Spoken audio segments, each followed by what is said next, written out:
दोस्तों, आज हमारा बिल्कुल नए सिरे से बैच प्रारंभ होगा।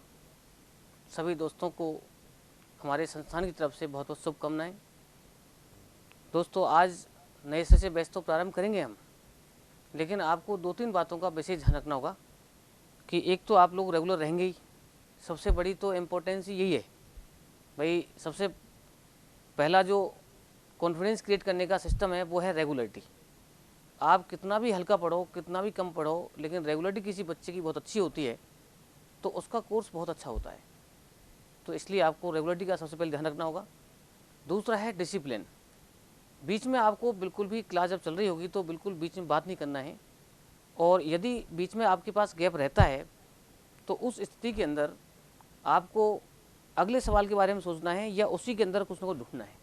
बात नहीं करना है, लेकिन बात करने से कंसंट्रेशन लूज होता है और एक भी पॉइंट आपका निकल गया तो फिर वो आपका कॉन्फिडेंस लूज कर देगा और आगे की जो पढ़ाई है हमारे पास में उसमें कहीं ना कहीं उसका इफेक्ट आएगा।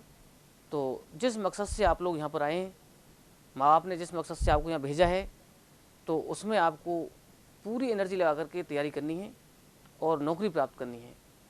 सभी बच्चे अगर उसी हिसाब से अगर वर्क करेंगे तो मैं नहीं सोचता कि भाई नौकरी प्राप्त करने से कोई आपको रोक सकता है।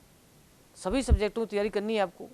खाली मैथ्स से काम नहीं चलेगा, रीजनिंग से काम नहीं चलेगा, लेकिन आपको चारों सब्जेक्टों को बराबर तैयारी करके बैलेंस में रखना होगा। कई बार बच्चे मैथमेटिक्स से घबराते हैं। घबराने की जरूरत नहीं है। घबराते क्यों है? हमने पढ़ नहीं रखा है उसको। जब आप लोग पढ़ लेंगे उसको तो आपकी अपने आप ही प्रॉब्लम दूर हो जाएगी। ठीक है, तो जितना आप मैथ पे ध्यान देंगे उतना ही आप रीजनिंग पे ध्यान देंगे, इंग्लिश पे ध्यान देंगे और जीके पर विशेष ध्यान देंगे। आप जीके को आप खुद तैयार करेंगे और साथ में क्लास भी यहाँ पर होगी, जिन बच्चों की क्लास हो रही है यहाँ पर, लेकिन खुद भी अपनी डायरी मेंटेन करेंगे आप लोग। ठीक है ना। और आज बिल्कुल सबसे पहला जो चैप्टर आता है हमारा, नंबर सिस्टम आता है। नंबर सिस्टम के बाद में पूरा सीरियलिटी से हमारा कोर्स चलता रहेगा। और बीच में अगर कोई बाय द वे एब्सेंट रह जाता है कोई बच्चा, बहुत ही कोई मजबूरी हो, उस अवस्था में कोई नहीं आ पाता है, तो ऐसी स्थिति में उसको अपने साथी से उसकी कॉपी कर लेनी है। अपना स्टडी मटेरियल जो भी यहाँ पर तैयार हो रहा है वो आपके रजिस्टर में मेंटेन होना चाहिए। रेगुलरिटी आपको विशेष रखनी है। बीच में कोर्स अगर रह जाएगा आपका तो वो आपका कोर्स बीच में नहीं कराया जाएगा। ये आपको पता ही है, सब जगह नोटिस लगे हुए हैं यहाँ पर, इसलिए लगा रखें ताकि आप रेगुलर रहें। ठीक है ना। लेकिन फिर भी एक आध दो दिन में कोई फर्क नहीं पड़ता है अगर इमरजेंसी कोई होती है तो ऐसी स्थिति में आप लोग जब प्रॉब्लम क्लास चलती हैं उसके माध्यम से उसको दूर करेंगे, अलग से प्रॉब्लम पूछ के भी दूर करेंगे उसको हम। ठीक है ना। बस आपकी बस एक ही बात है कि रेगुलर रह करके आपको अच्छे से अच्छा कोर्स करना है। तो आज सबसे पहले हेडिंग हमारा डलेगा नंबर सिस्टम, संख्या पत्ती। तो सभी आप अपनी रफ कॉपी के अंदर इसको काम करें। इसके बाद में घर जाकर उसका फेयर करें और फिर आप देखिए कितना अच्छा हमारा कोर्स होता है। जितना भी एसएससी के अंदर या और किसी एग्ज़ाम के अंदर कोर्स बदल रहा है वो सब इसमें इंक्लूड कर दिया है मैंने। ठीक है ना। आप लोग ये नहीं समझे कि प्रोजेक्टर से क्लास हो रही है या ऑनलाइन क्लास हो रही है। प्रोजेक्टर की क्लास हमारी फेस टू फेस क्लास से भी बहुत बेहतर क्लास होती है। उसके पीछे कई कारण हैं। कई कारण कैसे हैं कि भाई सभी क्लासें एनर्जिक हैं, हर चीज़ को कई कई बार डिस्क्लोज किया गया है। जितना भी आप उसके बारे में सोच सकते हैं वो सब आगे से आगे बताई गई हैं चीज़ें, और आप लोग कंसंट्रेट रहते हैं इसमें। प्रॉब्लम क्लास सब फेस टू फेस कर ही रहे हैं हम। प्रॉब्लम क्लास जिस दिन हो उसको ज़रूर अटेंड करना है आपको, क्यों प्रॉब्लम क्लास जब होती हैं तो कोई एक बच्चा प्रॉब्लम पूछता है तो फिर सब वो सबको मिलती है।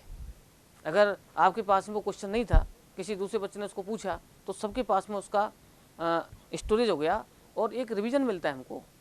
अगर उतार भी नहीं रहे हैं आप लोग, आप जानते भी हैं, तो एक रिवीजन आपको मिलता है उसका। तो ज़रूर उसको अटेंड करें। और एक जितने भी आपके यहाँ टेस्ट वगैरह होते हैं, ठीक है ना, उन सबको अटेंड करें आप। टेस्ट से आपकी खुद की जो कमियाँ रह जाती हैं वो दूर होती हैं। पता चलता है एग्ज़ाम देने जब जाते हैं हम लोग कि साहब थोड़ी सी कमी रह गई वरना निकल जाते हैं हम। तो वो जो थोड़ी सी कमी वाली बात जब हम सोचते हैं तो वो सब यहाँ दूर हो जाएगी आपकी।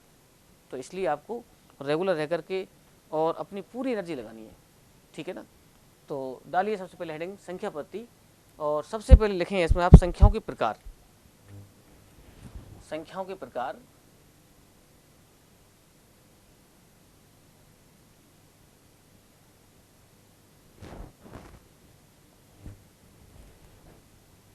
सबसे पहले संख्याओं के प्रकार में आपको लिखना है प्राकृत संख्याएं, नेचुरल नंबर।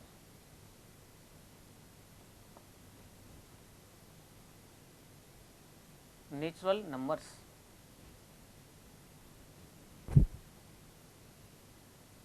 प्राकृत संख्या क्या होती है? प्राकृत संख्या चालू होती है हमारी एक से लेकर के 1 2 3 4 5 अप टू इन्फिनिटी। अब जैसे मान लीजिए आपसे कह दिया कि प्रथम 10 प्राकृत संख्याएं, 10 तक चलेंगे हम, सब में एक एक गैप चल रहा है ना, 1 2 3 4 5, ये क्रमागत संख्या भी है जिनमें डिफरेंस एक का चल रहा है, तो ये सब प्राकृत संख्या आती है हमारी। इसके बाद में नंबर 2 पे लिखें आप पूर्ण संख्याएं, होल नंबर्स।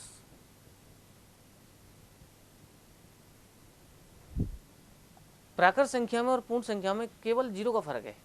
अगर आप 0 इंक्लूड कर दें इसमें, 0 1 2 3 4 5 इस तरीके से,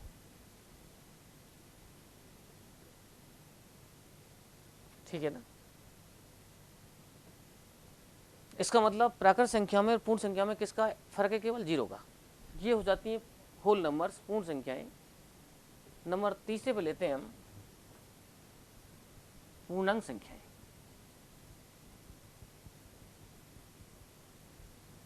इंटीजर नंबर्स।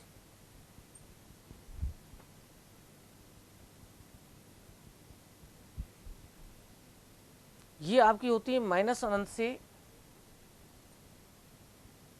प्लस अनंत तक। पूर्णांक का मतलब पूरा पूरा अंक।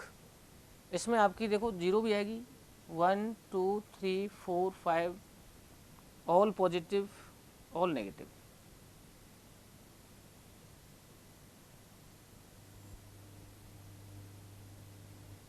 ऐसे इसके बीचों बीच में 0 आ रहा है। आपसे पूछ सकता है कि भाई 0 कैसी संख्या है, पॉजिटिव है या नेगेटिव है? तो आपको उत्तर देना है कि 0 ना तो पॉजिटिव है ना नेगेटिव है, 0 न्यूट्रल है, ये सेपरेट करती है पॉजिटिव नेगेटिव को। 0 उदासीन संख्या है, ठीक है ना। 0 ना तो धनात्मक होती है और ना ही ऋणात्मक, नो पॉजिटिव नो नेगेटिव। इसके बाद में आगे बढ़ते हैं थोड़ा सा, सम संख्याएं।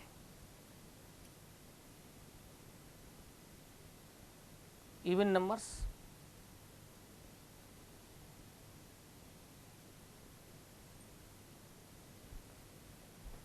सम संख्याओं की बात करते हैं। सम संख्याओं के अंदर वे सभी संख्या आएंगी जो 2 से डिवाइड होंगी। सम संख्या मतलब जो 2 से विभाजित होती हैं। तो सबसे पहले इसमें 2 ही आएगा, फिर 4 आएगा, फिर 6 आएगा, 2 4 6 8 एंड सो ऑन, ठीक है ना। ये सम संख्या आ गई आपकी।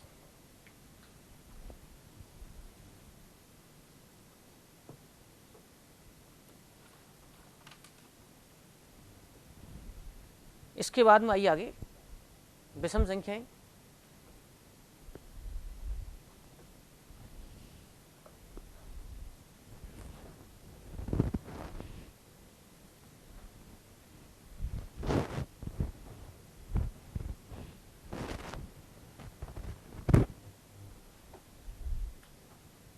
Odd numbers.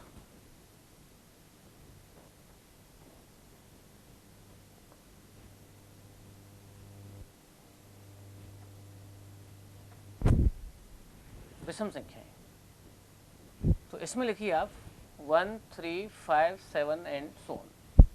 इसका मतलब इनमें 2 का भाग पूरा पूरा नहीं जाएगा। इसके बाद में 6वें नंबर पर लिखते हैं हम अभाज्य संख्याएं। अभाज्य संख्याओं के दूसरा नाम और भी है, या रूट संख्याएं,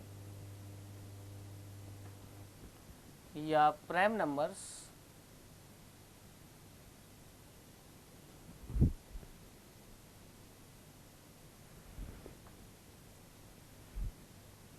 इसमें लिखो आप।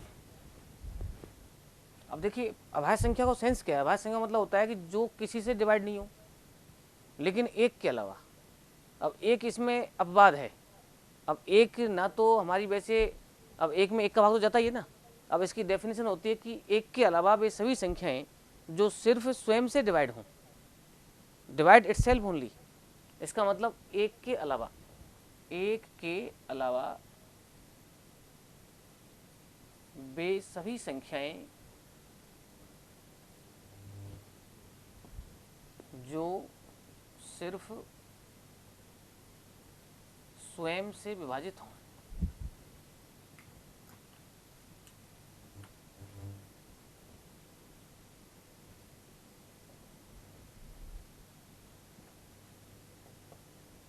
अभाज्य संख्याएं कहलाती हैं।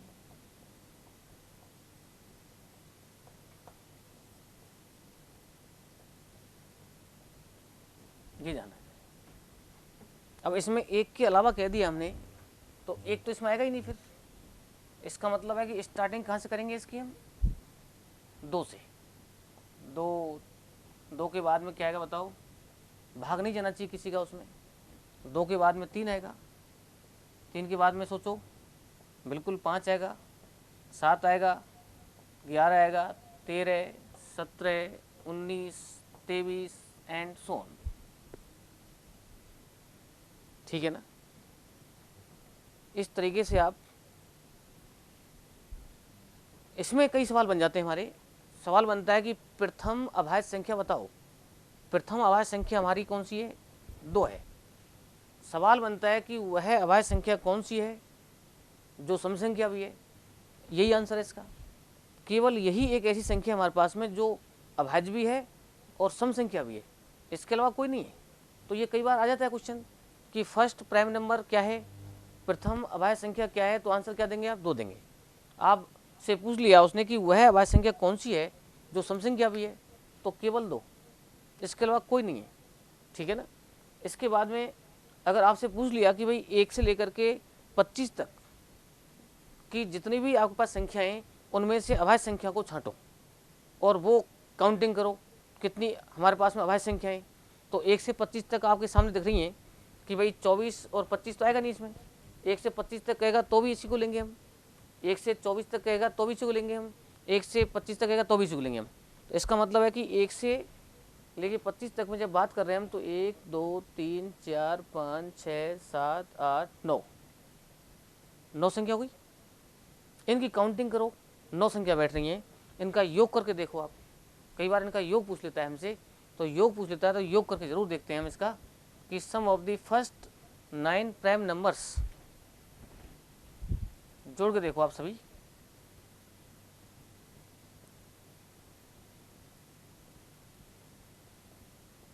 ये देखो जोड़ कितना आ रहा है? 100 आ रहा है क्या? 3 और 2 5 और 5 10, 17 और 11 28, 13 41, 17 58, 19 77 23, 100 हो गया। ये इसीलिए आता रहता है क्योंकि इसका टोटल 100 आता है। कई बार वो प्रथम 10 की पूछ सकता है हमसे। जब 10 की पूछेगा तो एक संख्या और आगे बढ़ जाएगी इसमें। 23 के बाद में सोचिए कौन सी आगे आ सकती है? 24 नहीं आएगी, 25 नहीं आएगी, 27 नहीं आएगी, 28 नहीं आएगी, 29 आएगी। 29 में किसी भाग नहीं आता है, तो टोटल फिर 129 हो जाएगा हमारा। ठीक है ना?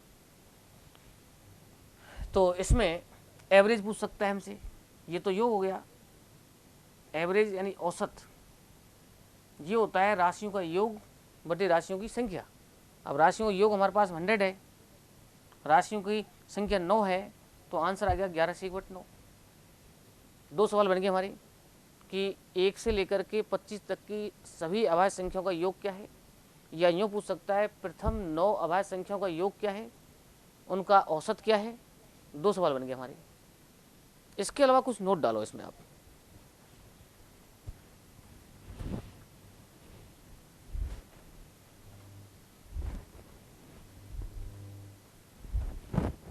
नोट लिखो, 1 से 100 तक की सभी संख्याओं में 25 अभाज्य संख्याएं होती हैं।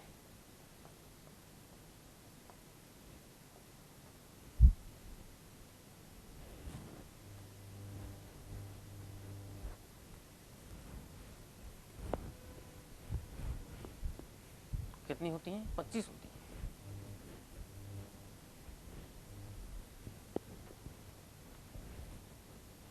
आगे और नोट कर लो आप, 1 से अब डायरेक्ट लिख लो, 75 तक 21 होती हैं,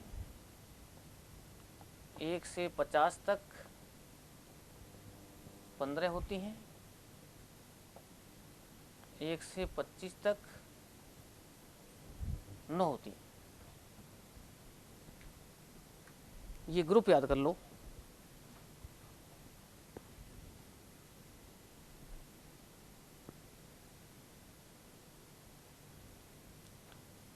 इस ग्रुप से क्या फ़ायदा है हमें? इस ग्रुप से फ़ायदा ये है कि अगर आपसे पूछ लिया कि 1 से लेकर के 60 तक बताइए आप, 1 to 60, तो 50 तक तो हमें क्लियर दिख रहा है ना, 50 तक दिख रहा है हमको 15, तो 50 तक की टेंशन खत्म। अब केवल हमको ये सोचना है कि 50 और 60 के बीच में कितनी है। अब 50-60 के बीच में हम ढूंढेंगे तो 50 के बाद में 51 आएगा, 51 में भाग जाता है 3 का, 51 में भाग जब 3 का गया तो 51 काउंट नहीं होगा इसमें, 52 में भाग जा रहा है, 53 में नहीं जा रहा किसी का, तो एक तो 53 बढ़ गया, 54 में जाएगा, 55 में जाएगा, 56 में जाएगा, 57 में जाएगा, 3 का जाएगा 57 में, 59 में नहीं जाएगा किसी का। इसका मतलब है कि अगर वो 1 to 60 बात कर रहा है कि भाई 1 से 60 तक, क्वेश्चन पूछ लिया कि 1 से 60 तक की सभी संख्याओं में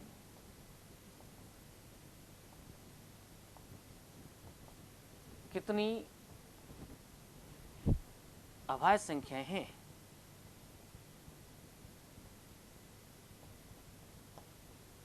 तो तुरंत आंसर दे सकते हैं आप कि भाई 1 से लेकर 60 तक की सभी संख्याओं में हमारे पास में हो गई 15 + 2 मतलब 17 है। ये दो कौन सी हैं? एक तो 53 बढ़ी और एक 59 बढ़ी, और ये हम जानते हैं डायरेक्ट नोट के माध्यम से, तो हमारा आंसर तुरंत आ गया। इसलिए ये फायदा है। 100 से ऊपर कभी आता नहीं है इसमें, जब 100 से ऊपर आता नहीं है तो डायरेक्ट दे सकते हैं इसका, ठीक है ना। ये सवाल नोट कर लो।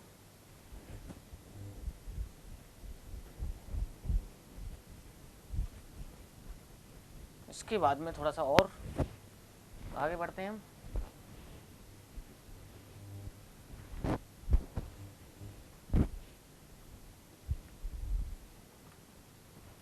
इसके बाद में लिखिए आप भाज्य संख्याएं, भाज्य या यौगिक संख्याएं, या कंपोजिट नंबर,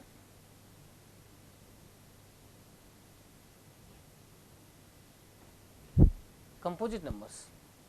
अभाज्य के अंदर देख रहे थे आप कि अभाज्य में किसी का भाग नहीं जाता है, लेकिन भाज्य में डेफिनेशन ये होती है कि ऐसी संख्याएं जो स्वयं के अलावा और किसी संख्या से भी डिवाइड हों।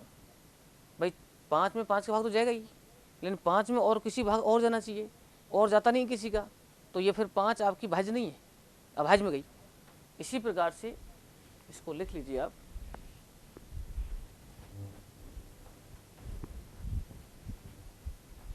लिखो ऐसी संख्याएं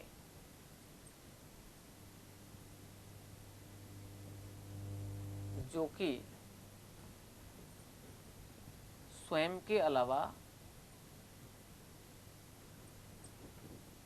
और किसी संख्या से भी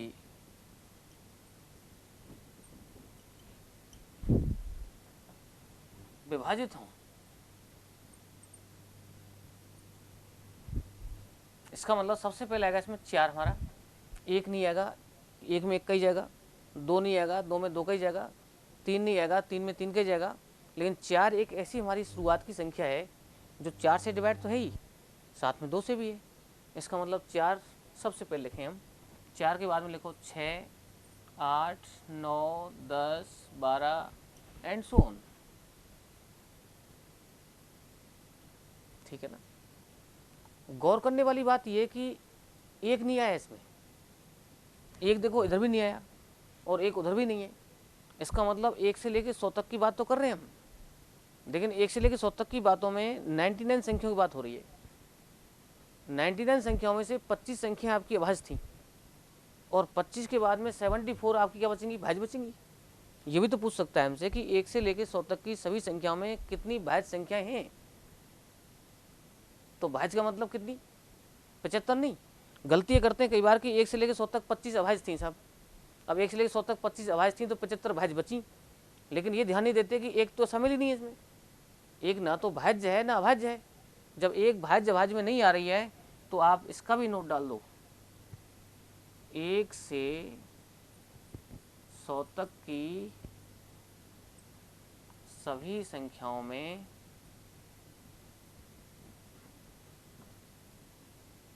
74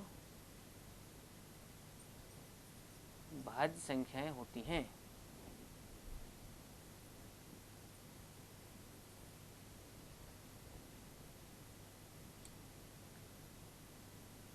और ये भी चाहो तो नोट डाल दो, एक ना तो भाज्य संख्या है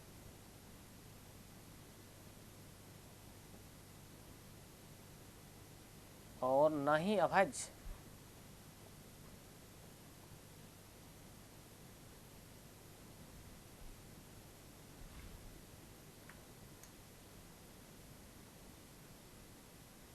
ठीक है ना। तो ये रही आपकी बात भाज्य अभाज्य की। इसके बाद में आगे बढ़ते हैं। अब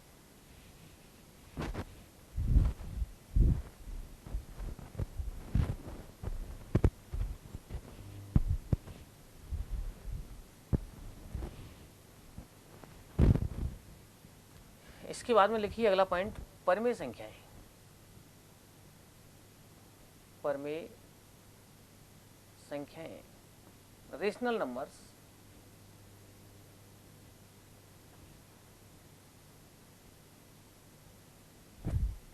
इसके लिए लिखो आप ऐसी संख्याएं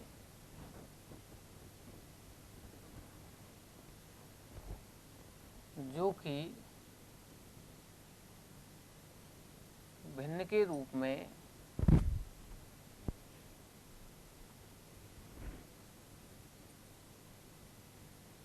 लिखी हुई हों या जिन्हें भिन्न के रूप में, भिन्न का मतलब होता है फ्रैक्शन,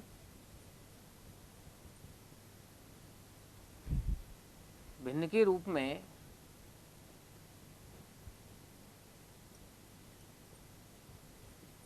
लिखा जा सके।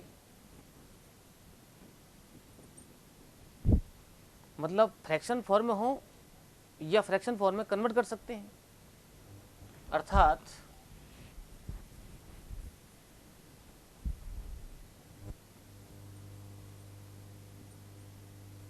जिनका रूप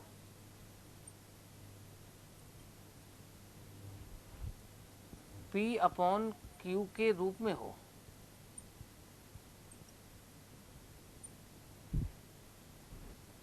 अब P अपॉन Q का मतलब वही फ्रैक्शन फॉर्म हो गया ना, भाई P की जगह कोई संख्या होगी, Q की जगह कोई संख्या होगी तो भिन्न का रूप हो गया। लेकिन इसमें बाउंडेशन डालें आप, रूप में हो जहां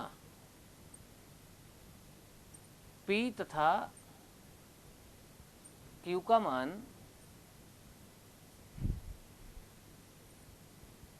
पूर्णांक संख्याओं में से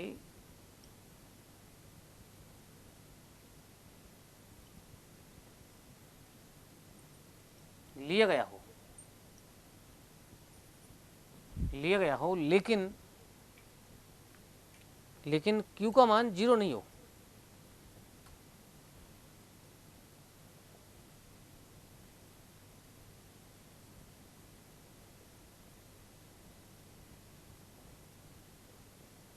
इसका मतलब होता है कि P belongs to integer, Q belongs to integer but Q is not equal to 0।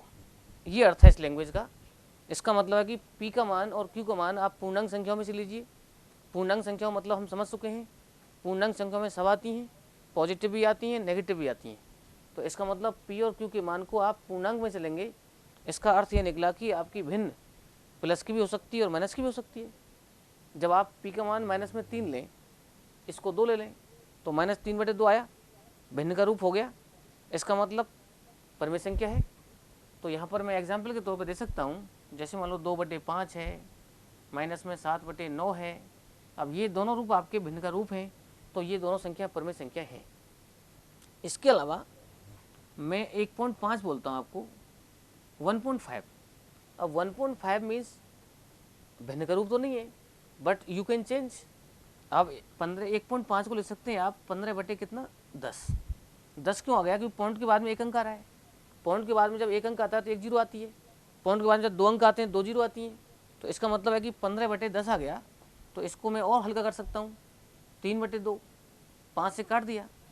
काटो या नहीं काटो, भिन्न का रूप तो है ही ना। इसका मतलब है कि आपके पास में अगर ऐसी संख्या आ रही है 1.5, यानी पॉइंट के बाद में एक अंक है, आपने भिन्न के रूप में बदल दिया, तो भी परमेय संख्या कहलाएगी।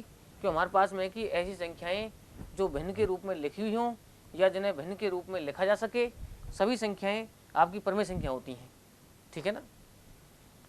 इसके अलावा मैं आपसे पूछता हूँ 2.64। अब 2.64 में पॉइंट के बाद में दो अंक हैं। जब पॉइंट के बाद में दो अंक हैं तो आप इसको 264/100 कर देंगे। जब एक पॉइंट तो एक जीरो, पॉइंट के बाद दो अंक तो दो जीरो।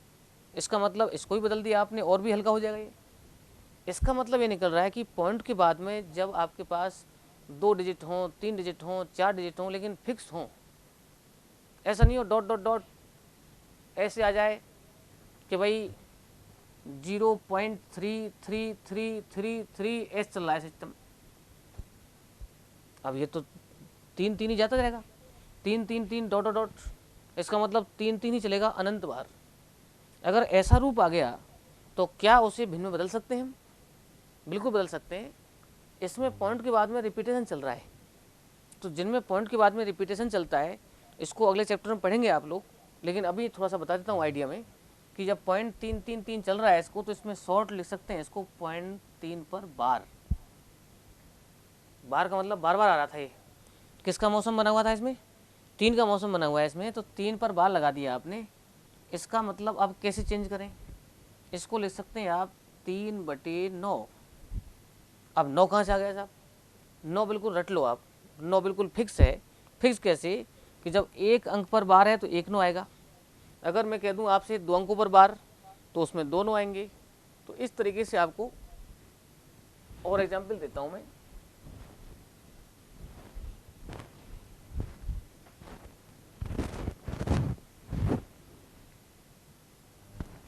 जैसे मान लो मैंने कहा आपसे 171717, तो 17 पर बार। भाई जिस पेयर का रिपीटेशन चल रहा है, पुनरावृत्ति हो रही है, उस पर बार लगा दो। ये इसका शॉर्ट फॉर्म है। ठीक है ना। तो इसको आप लिखेंगे अब 17/99। 2 अंकों पर बार तो दोनों आ गई, एक अंक पर बार तो एक 9 आ गया। तो इसका मतलब ये निकल के आ रही बात कि जिन संख्याओं में पॉइंट के बाद में पुनरावृत्ति है, रिपीटेशन है, उनको भी भिन्न में बदल सकते हैं हम। जिनके साथ में पॉइंट के बाद में एक अंक है, दो अंक हैं, यानी फिक्स डिजिट हैं, उनको भी बदल सकते हैं हम। जो भिन्न में लिखा हुआ है वो तो ऑलरेडी है ही, उसकी तो टेंशन ही नहीं है। लेकिन जिसमें रिपीटेशन आ रहा है उसको भी बदला जा सकता है। लेकिन अगर ये ऐसे आ जाए,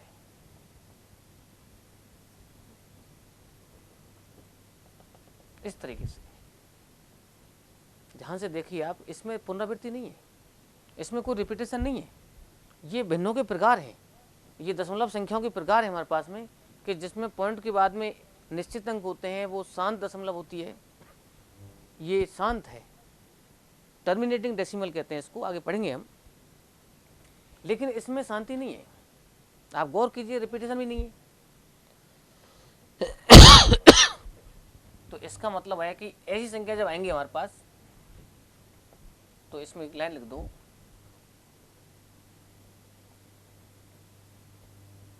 इन संख्याओं को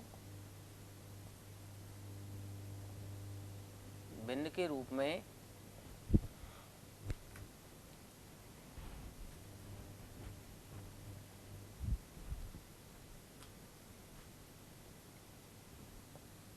नहीं लिख सकते, क्योंकि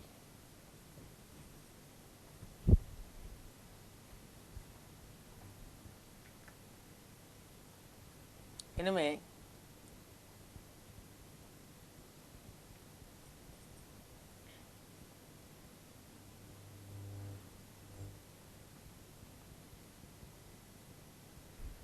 दशमलव के बाद पुनरावृत्ति नहीं है।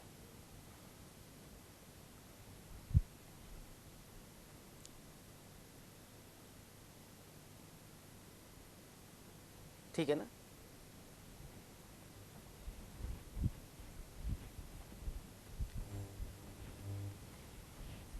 इस पर सवाल बनता है, सवाल लिखें आप, कैसे बनता है, क्वेश्चन लिखो इस पर। निम्नलिखित में से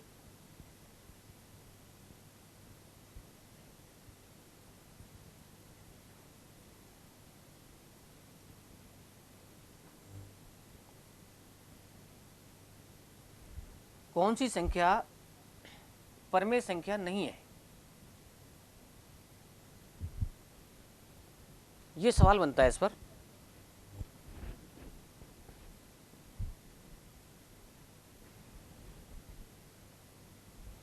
ऑप्शन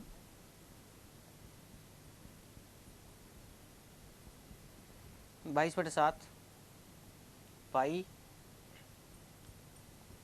रूट 25, 0।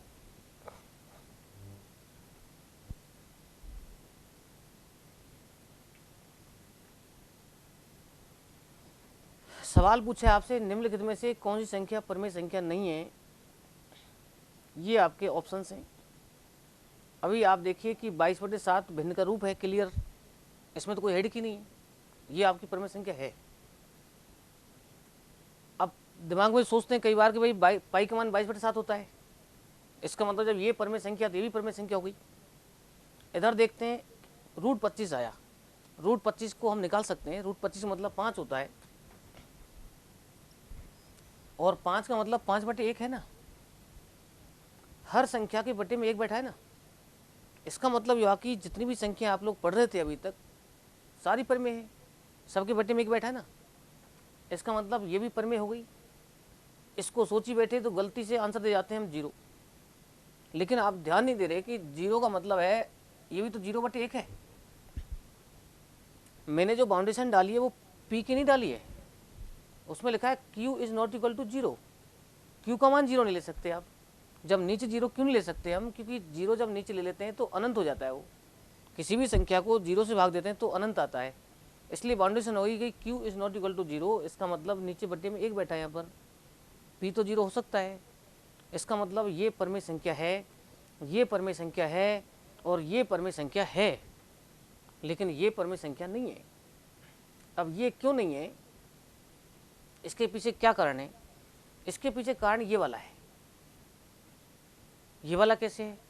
अब आप लोग सोचते हैं साहब पाई का मान तो 22/7 लेते हैं हम, बिल्कुल लेते हैं पाई का मान 22/7। 22/7 इसलिए लेते हैं क्योंकि कैलकुलेशन इससे ईजी हो जाती है। रियलिटी ये कि पाई का मान 22/7 नहीं होता है, पाई का मान 22/7 के लगभग होता है। 22/7 अलग चीज़ है, पाई अलग चीज़ है, अगर परमेय अपरमेय की बात कर रहे हैं तो। ये कई बार इंटरव्यू में पूछ लेता है, अब भाई एसएससी के अंदर मैथमेटिक्स आती है खूब, अब जब इंटरव्यू होता है हमारा तो इंटरव्यू के अंदर छोटी छोटी चीज़ पूछ ली जाती हैं कई बार, ठीक है ना, तो वो चीज़ें आपको आनी चाहिए जिसमें इसका भी नाम है। तो आप ध्यान रखेंगे कि पाई का मान 22/7 के बराबर नहीं होता, लगभग होता है। क्यों होता है? इस कारण कि जब 22 में आप 7 का भाग देंगे ना, आप चेक करना है इसको, 22 में आप 7 का भाग देखना, पॉइंट के बाद में 6 अंकों की पुनरावृत्ति आएगी। 6 अंक तक तो इसमें भी अलग आएंगे, लेकिन 6 के बाद में रिपीटेशन आएगा इसमें। लेकिन पाई का जो ओरिजिनल मान हमारे लिए दिया गया है, जो हमारे बुजुर्गों ने निकाल रखा है इसको, जो हमारे वैज्ञानिकों ने निकाल रखा है इसको, इसके मान के अंदर, इस रूप के अंदर क्यों कह रहा हूँ मैं, क्योंकि पाई की जो वैल्यू है उसमें पॉइंट के बाद में रिपीटेशन नहीं है। हाँ, लेकिन शुरुआत में 3.14 इसमें भी आता है और 3.14 इसमें भी आता है, इसलिए इन दोनों को हम लगभग लेकर के हम इसको सॉल्व कर लेते हैं। जब इसको मान लगभग लेके सॉल्व कर रहे हैं हम, तो आप ध्यान दीजिए, जब अब वृत्त का क्षेत्रफल निकालते हैं आप लोग, तो वृत्त का क्षेत्रफल होता है पाई आर स्क्वायर। पाई का मान 22/7 रख के उत्तर निकालते हैं हम, आर की वैल्यू साहब 7 से कटने वाली आ गई, तुरंत आंसर निकाल लिया पूरा पूरा। लेकिन रियलिटी ये कि जहाँ भी पाई काम आ रहा है, जिस जगह भी पाई है, उसका आंसर पूरा पूरा नहीं निकलता। क्यों नहीं निकलता? जब पाई खुद ही एग्जैक्ट नहीं है तो आंसर एग्जैक्ट कैसे आ सकता है? इसका मतलब कि सर्किल का जो एरिया निकालते हैं हम, वृत्त का क्षेत्रफल निकालते हैं हम, या जहाँ भी पाई काम करता है आपका, वहाँ पर यदि आप 22/7 यूज कर रहे हैं, इसका मतलब उसका उत्तर 100% एक्यूरेट नहीं आ रहा है। क्योंकि इसकी वैल्यू लगभग यूज करते हैं हम, तो आंसर भी वो लगभग होता है, अप्रोक्सीमेट होता है। तो अभी इतनी बात याद रखने की जरूरत है आपको तो, कि जब परमेय संख्या की बात चल रही है तो पाई परमेय संख्या नहीं होती। क्यों नहीं होती? क्योंकि पाई के मान में पुनरावृत्ति नहीं है। तो आप इसमें नोट डाल दो चाहे तो बोली कि पाई अपरमेय संख्या है,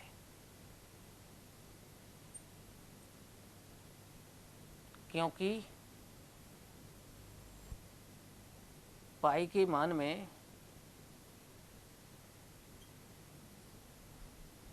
दशमलव के बाद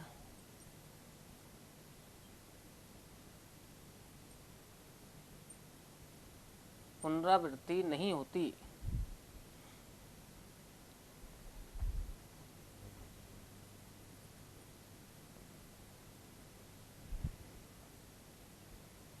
इसलिए इसे भिन्न के रूप में नहीं ले सकते।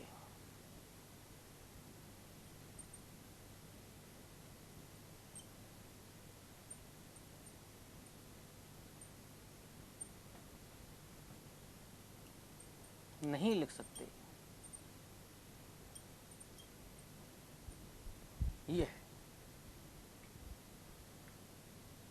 ये सवाल इस पर आता रहता है कई बार, इसका ध्यान रखना है।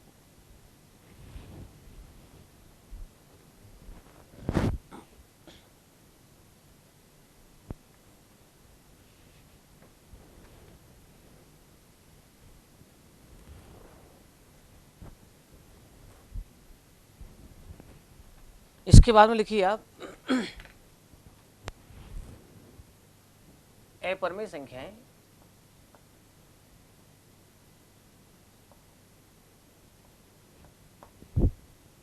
Irrational number.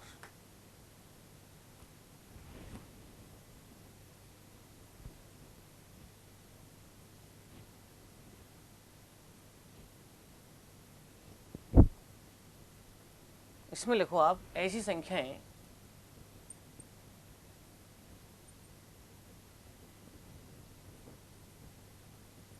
जिन्हें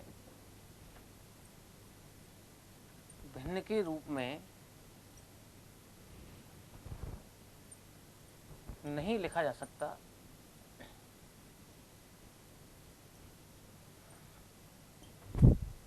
अब इसमें कौन कौन संख्या आती है आपकी? इसमें वो सभी संख्या आती हैं आपकी, पाई भी इसमें आता है, और वे सभी संख्या आती है जिनका पूरा पूरा मूल्य निकलता। मूल का मतलब वर्गमूल है, घनमूल है, फोर्थ मूल है। अब वर्गमूल के अंदर तो क्या होता है, दो खंडों में सीख लेते हैं हम। अब मैंने बोला 25 का वर्गमूल क्या होगा, आप कहेंगे साहब 5 होगा। 5 क्यों होगा? क्योंकि 25 में 5 5 के 2 फैक्टर हैं, एक फैक्टर बाहर निकल जाएगा।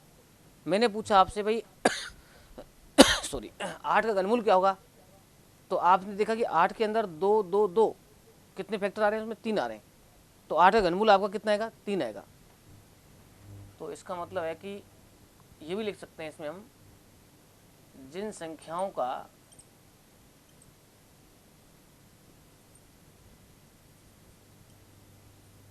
पूरा पूरा मूल, पूरा पूरा वर्गमूल, घनमूल या कोई मूल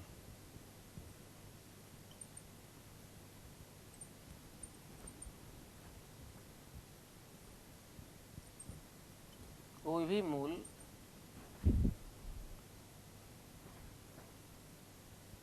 नहीं निकलता हो।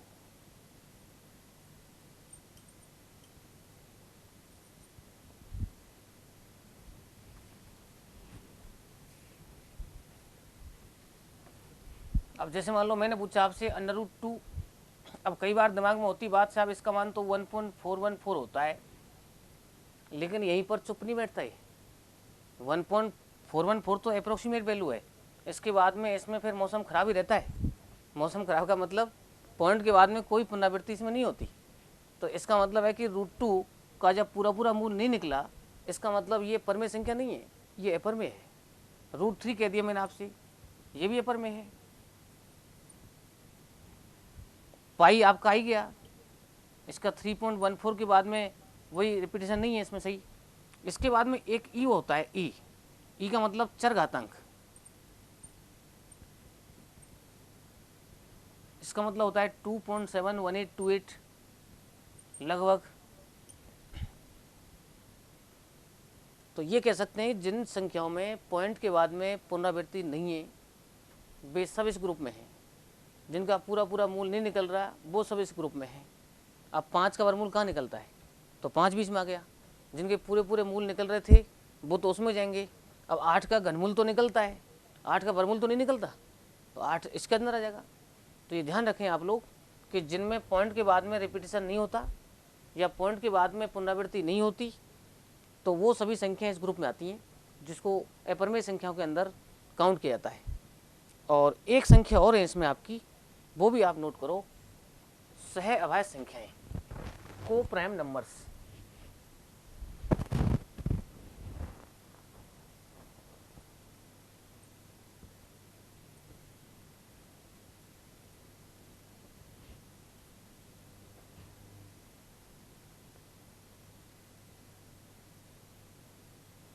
ये है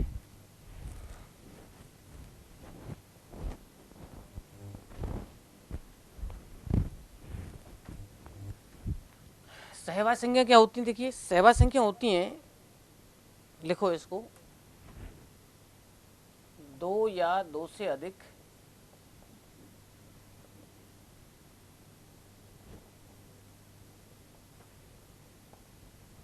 ऐसी संख्याएं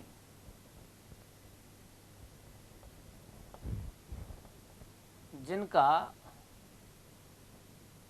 HCF क्या होता है, HCF होता है मैसे पे महत्तम समापवर्तक, या शॉर्ट में मैसे पे लिख दें आप, मैसे पे या HCF 1 हो, अर्थात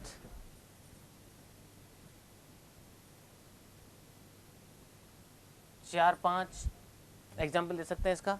अब देखो 4 5 का मतलब है कि 4 और 5 आपस में नहीं कटते, 4 और 5 केवल 1 से डिवाइड हो सकते हैं। अगर मैं कह दूं आपसे 6 8, तो 6 8 का जो HCF आ रहा है वो आपका 1 नहीं आ रहा है, 2 आ रहा है, तो इसका मतलब ये नहीं हो सकता। 2 क्यों आ रहा है, 2 से कट रही है दोनों। HCF मतलब होता है हाईएस्ट कॉमन फैक्टर, यानी वो बड़े से बड़ा भाजक जिससे दोनों कटें, 2 हो 3 हो। यदि आपके पास में 4 5 की बात कर रहे हैं तो इसमें 2 का भाग तो जा रहा है, लेकिन इसमें नहीं जा रहा। इसका मतलब इसका HCF कितना है, फिर 1 है। तो ये आपस में सहवाज्य हैं, ये सहवाज्य नहीं है। 3 दे दूं मैं, जैसे मान लो मैंने कहा थी 5 7 9, अब ये इनका HCF निकालेंगे आप तो 1 ही आएगा। इनमें के 10 15 20 इनका जो HCF निकालेंगे आप तो 5 आएगा। जब 5 आएगा तो इसका मतलब है कि ये हमारी सहवाज्य नहीं है और ये सहवाज्य हैं। तो को प्राइम नंबर्स के कौन सी नंबर्स होती हैं जिनको आपस में काट नहीं सकते, जिनका HCF 1 होता है, ठीक है ना। या ये भी कह सकते हैं हम कि अब जैसे मान लीजिए 4 और 5 आपके पास में को प्राइम नंबर्स हैं, सहवाज्य हैं, तो यदि कोई संख्या 4 से डिवाइड हो गई और वो 5 से भी डिवाइड हो गई, अगर कोई संख्या 4 से भी डिवाइड है 5 से भी डिवाइड है तो वो 20 से भी डिवाइड होगी। ये खासियत और होगी इसकी। इसका मतलब होता है कि जो संख्या सह अभाज्य खंडों से डिवाइड होती है वो उनके गुणनफल से भी डिवाइड होती है, ठीक है ना। तो ये आपको विशेष काम आएगी आगे चल के भी। और ये आपके सभी संख्याओं के प्रकार थे। आपने देखा प्राकृत संख्याएं क्या हैं, पूर्ण संख्याएं क्या हैं, पूर्णांक संख्याएं क्या हैं, सम संख्याएं, विषम संख्याएं, इसके बाद में परमेय संख्याएं, अपरमेय संख्याएं, भाज्य संख्याएं, अभाज्य संख्याएं, सभी संख्याओं के प्रकार आपने यहाँ पर, और को प्राइम नंबर्स, सह अभाज्य संख्याएं, इनको देखा पढ़ा। इन सब का एक बेसिक नॉलेज आपको थोड़ा सा होना चाहिए था, कहीं भी काम आ सकती हैं चीज़ें। तो इनको आपको अच्छी तरह से एक बार और लिखना है घर जा कर के, रफ कॉपी यहाँ पर लिखना है और रेगुलर रहना है बस। बार बार मैं इस चीज़ को आपको ध्यान दिलाता रहूँगा करंट में लाने के लिए आपको, लेकिन ये आपकी जिम्मेदारी है। बच्चे नहीं, आप लोग अब एक अलग स्टेज में आ चुके हैं हम। यहाँ पर मैच्योरिटी हमारी अब झलकनी चाहिए। कोई भी बच्चे को अगर महसूस होता है कि भाई मैं कहीं रहता हूँ और वहाँ पर रह करके मेरा डिस्टर्बेंस हो रहा है, तो उस जगह को उसको छोड़ देना चाहिए। पढ़ने के लिए हमको कंसंट्रेट होना ही पड़ेगा। और इतना सिंपल ग्रुप है जिसकी आप लोग तैयारी कर रहे हो कि एक बार यदि आपने रेगुलर रह करके तैयारी कर ली तो मैं नहीं सोचता कि उसकी नौकरी नहीं लग सकती। बस ये कि आपको थोड़ा सा धैर्य रखना पड़ेगा।